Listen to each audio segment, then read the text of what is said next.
Hello everyone. देखिए, मनन अग्रवाल जी का मेरे पास कमेंट आया था और इससे पहले भी एक कमेंट आया था। तो अभी ये कमेंट वो मुझसे ये कहते हैं, भाई मेरी प्रॉब्लम का सोल्यूशन नहीं दिया आपने अभी तक, और एक और प्रॉब्लम आ गई है कि एक्टिवा का जो साइड पैनल है वो दोनों साइड का जो पैनल होता है एक्टिवा स्टार्ट करते ही वाइब्रेट करता है और फिर उसकी साउंड आती है।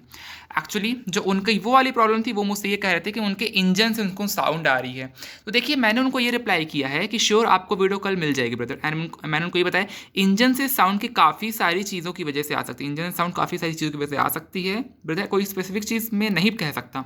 क्योंकि क्या है कि अब आपकी गाड़ी में टैपिट कवर से साउंड आ रही है, कैम चेन से साउंड आ रही है, टाइमिंग चेन से साउंड आ रही है, किस वजह से साउंड आ रही है मैं उसका एक स्पेसिफिक नहीं बता सकता कि आपको। एंड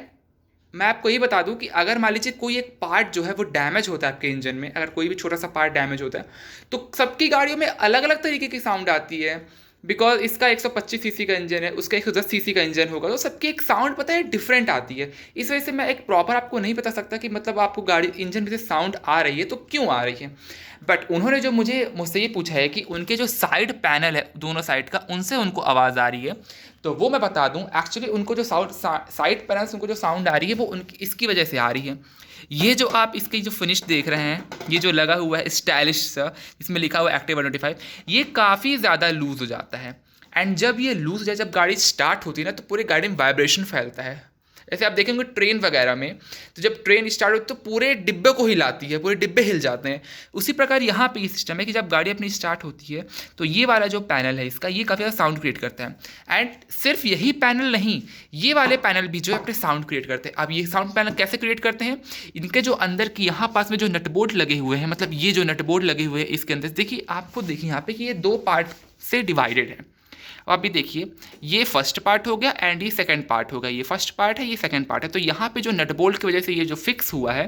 तो ये क्या होता है, कभी कभी ये लूज़ हो जाता है, और लूज़ होने की वजह से, लूज़ जब हो जाता है लूज़ होने की वजह से, तो ये चीज़ जो है साउंड क्रिएट करती है। तो आपको क्या करवाना है कि जब आप सर्विस सेंटर में जाएँ तो आप ये चेक करवाइए कि ये एक्चुअली मैंने भी कभी इसे देखा नहीं है, मैंने भी कभी यूज़ नहीं किया है, मतलब मैंने कभी पता नहीं किया कि आखिर ये किस चीज़ से कसा हुआ, या फिर ये ग्लू से कसा हुआ है, या फिर इसे ग्लू से चिपकाया गया है, या फिर इसे ये नट बोल्ट की हेल्प से चिपकाया गया। देखिए मेरा खुद लूज़ है, देखिए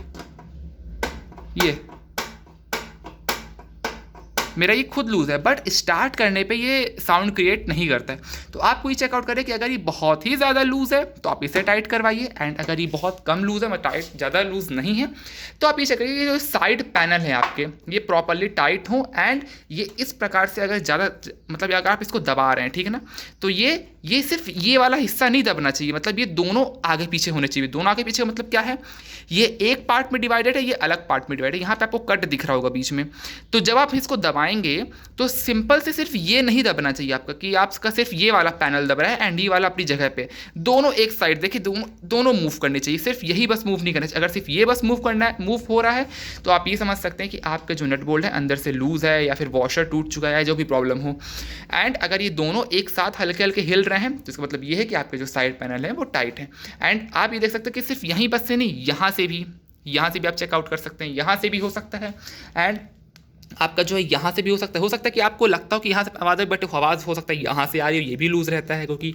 एंड ये वाले साइड में भी आप चेकआउट करेंगे तो यहाँ से भी एक ये कट आपको मिलेगा, तो आप जब इसको दबा रहे हैं तो ये भी दोनों साइड उसी साइड जाना चाहिए, ठीक है ना, अब दोनों इसके पैनल जो है उस साइड की तरफ शिफ्ट होने चाहिए। तो आपको ये सारी चीज़ों का ध्यान देना है। अब देखिए,